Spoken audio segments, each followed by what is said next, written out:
Hello, my name is Nikita Argunov. I'm from school number 5, 8th grade, and today I want to share my essay about Yakutia in the future. Yakutia in the future is a very interesting subject. While we don't exactly know what's going to happen for certain, we can only hope for the best. One of the threatening factors about Yakutia and the rest of the world is the global warming. If we don't do anything about it, Yakutia won't have its iconic permafrost anymore, and will probably be flooded. Another threatening factor is the pollution of the oceans. Most water in the world is filled with plastic and chemical waste or other waste products, and that is a huge problem for Earth. If we can solve all these problems, the world and Yakutia could rest easy, knowing that the future will not be so bleak anymore for the planet.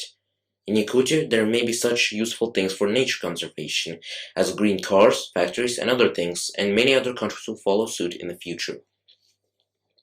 As for social problems, most of them may be solved as well. For example, healthcare and economy might significantly improve. We can only hope that these problems will be solved in the future. We should do better, we should make our good intentions come true, and not let them be just dreams.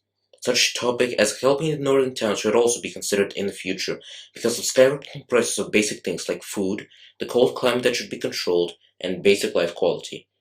With Yakutia being in the right hands, we can be in the best future for everything we love and hold dear to our hearts. We need to make other countries help Yakutia and our ecology, since their help can change the world to the better.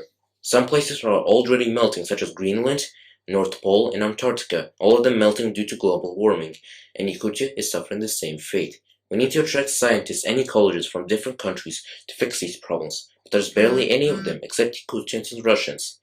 That's a massive problem due to pollution and the global warming problem. We can fix that if the cut-down of forests will be significantly reduced or completely stopped.